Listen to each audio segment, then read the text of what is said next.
Welcome to the It Factor. We're Jimmy and I, exploring a new blog post by Mr. Len Kaplan, CEO of CDML and MSP in Queens, NY, offering network management, VoIP and UCAS, cybersecurity compliance, IaaS, cloud, and Microsoft 365 and Azure.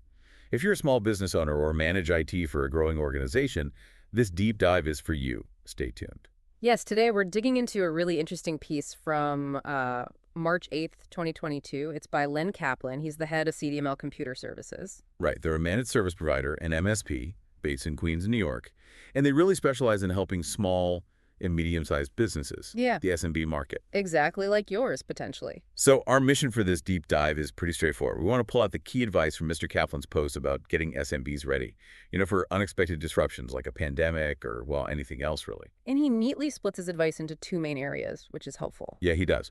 First, how you handle things with your team, the interpersonal stuff, and second, the technology side of things. So let's jump into the people part first. Sounds good. Mr. Kaplan really kicks things off by hammering home communication. It's absolutely vital. More than just updates, right? Oh, yeah. It's about informing, educating, discussing things properly, and having a solid plan everyone understands. Okay, so one of his first actionable steps is what? Delegating someone. Exactly. Pick a pandemic coordinator or maybe even a small team. Someone needs to be the point person.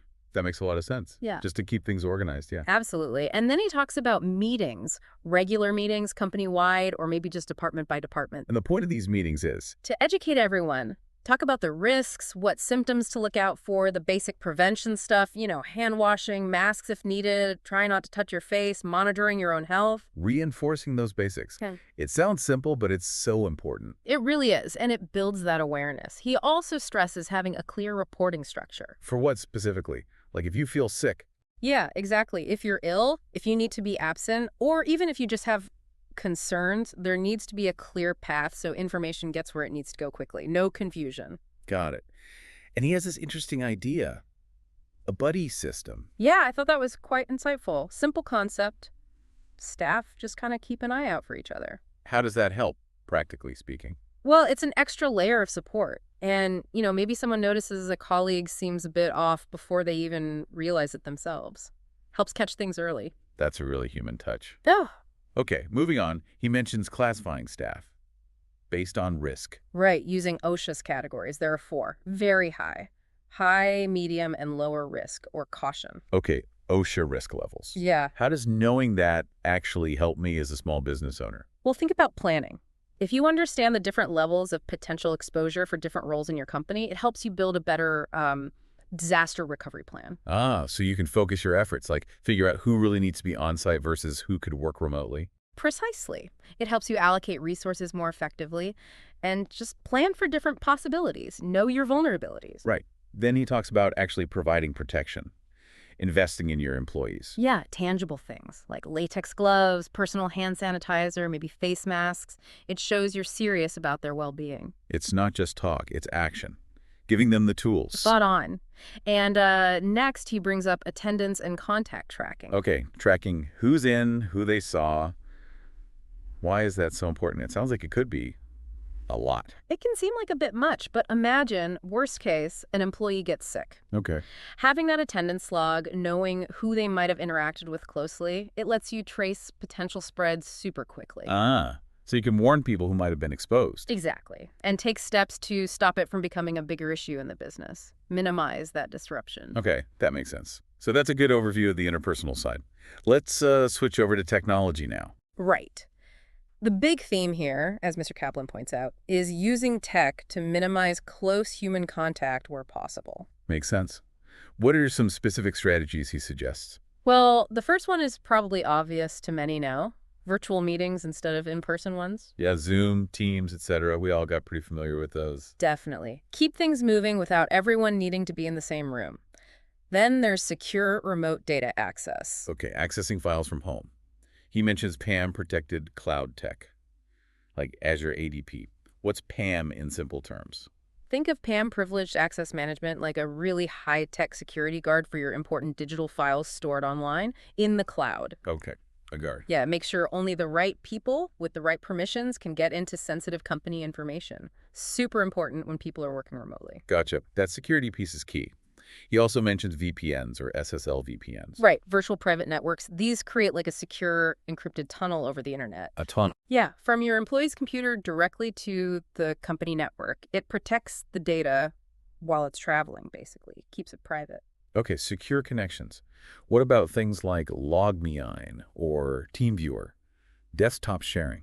Ah, those are handy. They let someone working remotely control their actual office computer. As if they were sitting right there. Pretty much. Really useful if you need to access specific software or files that are only on that machine and not in the cloud.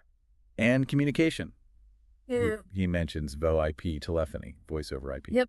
That means your phone system runs over the internet, not old phone lines. So the advantage is Your team can make and take work calls from anywhere with internet. Your phone number isn't tied physically to the office building. Much more flexible. flexibility. Okay, now one tech point that seemed quite interesting was GPS tracking for contact tracing. Yeah, that one's a bit more complex, obviously with privacy considerations. Right. But the idea is if an employee unfortunately tests positive, GPS data could potentially help quickly map out who they were physically near recently. To speed up informing potentially exposed colleagues. Exactly. It's about reacting faster. But again, privacy is paramount there. Absolutely. So there are all these tech options. How does a small business owner choose the right ones? It can be overwhelming. And that's a great point Mr. Kaplan makes. He compares it to seeing a doctor versus just asking a pharmacist for advice. Okay.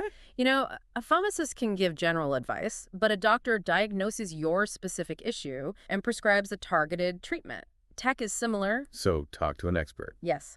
Consulting an IT professional who really understands your specific business needs is the way to go.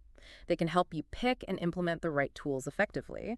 And naturally, he mentions his company, CDML Computer Services, can help there. Right, good analogy. He also lists some other resources people can check out. Yeah, government agencies like the U.S. Department of Labor, that's OSHA.gov, and the CDC, Centers for Disease Control, they have business-specific resources at cdc.gov business.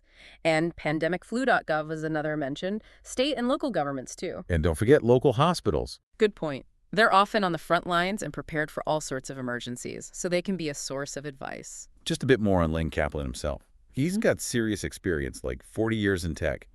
Software, databases, networks, security, the works. A deep background, for sure. And if people do want to reach out to him or CDML, you can find them via email, LinkedIn, or the old-fashioned phone. 718-428-9063. So wrapping it all up for the small business owners listening, what's the main takeaway from Len Kaplan's 2022 advice? I think it really boils down to being proactive. You need preparation on both fronts. Clear strategies for your people, your team, Their personal stuff, yeah. and leveraging the right technology to support remote work, security, and communication.